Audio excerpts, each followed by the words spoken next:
Assalamualaikum warahmatullahi wabarakatuh. Selamat pagi, salam sejahtera dan salam COVID-19. Mohon izin memperkenalkan diri, nama Andarum Mahardika Permana, NIPD 21090314, kelas Sistem Kelistrikan Kapal 2 Alpha. Baik, untuk mempersingkat waktu mengenai ujian praktek saya mengenai mapel panel.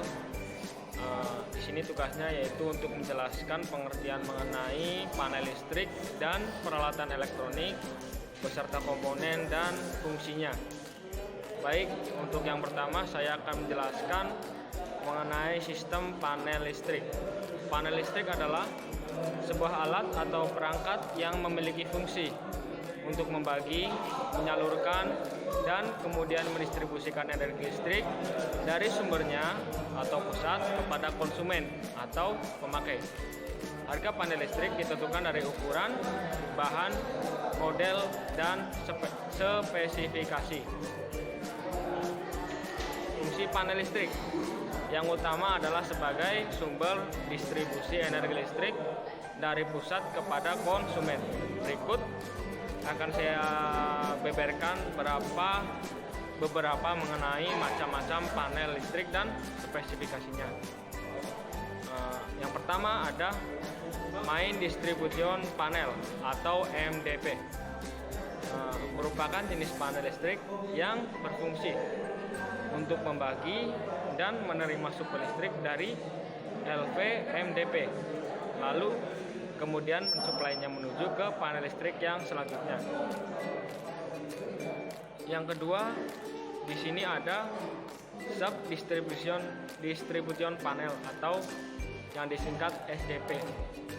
Jenis panel listrik ini adalah panel listrik yang satu ini menggunakan Molded Circuit Breaker atau MCCB untuk mendistribusikan listrik yang berasal dari panel LFMDP.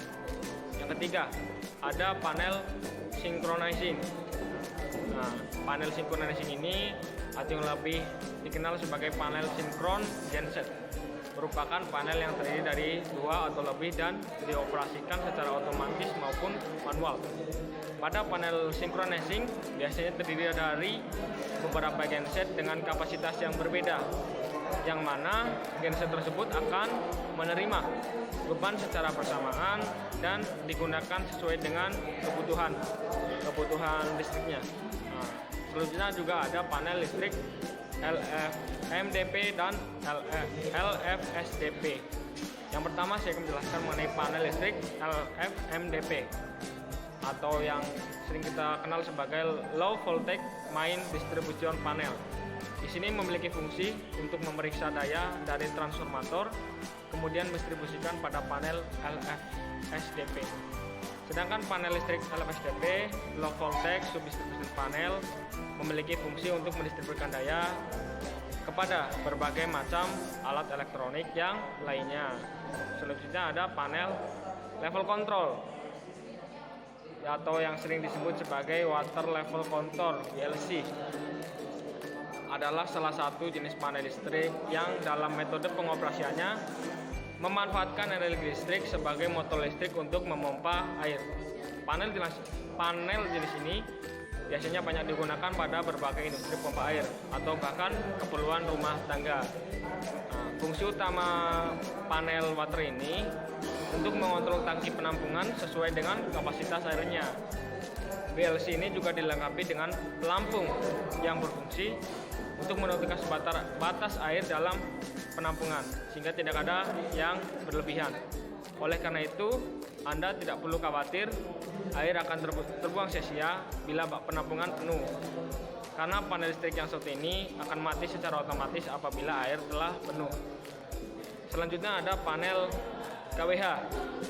Jenis panel yang pertama adalah panel KWH yang berguna untuk menjadi tempat berkumpulnya beberapa KWH. Fungsi lain dari panel KWH juga sebagai alat pengukur daya dengan beban masing-masing. Panel KWH meter umumnya banyak digunakan pada pemakaian dengan skala besar, seperti pada perusahaan dan sebagainya. Selanjutnya ada panel kapasitor bank. Panel listrik yang selanjutnya ada panel kapasitor bank.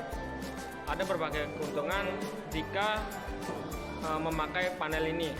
Salah satunya adalah sebagai penurun ampere dengan beban motor, sebagai penghilang daya induktif pada motor, membuat motor lebih stabil dan dingin, sekaligus menghemat pemakaian energi listrik.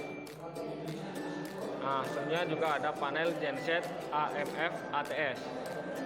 Panel genset AMF ATS sering disebut juga sebagai automatic start dan stop genset. AMF yang merupakan singkatan dari automatic main failure. Panel ini merupakan salah satu komponen pada genset yang memiliki fungsi untuk menghidupkan genset secara otomatis apabila terjadi pemadaman listrik dari PLN.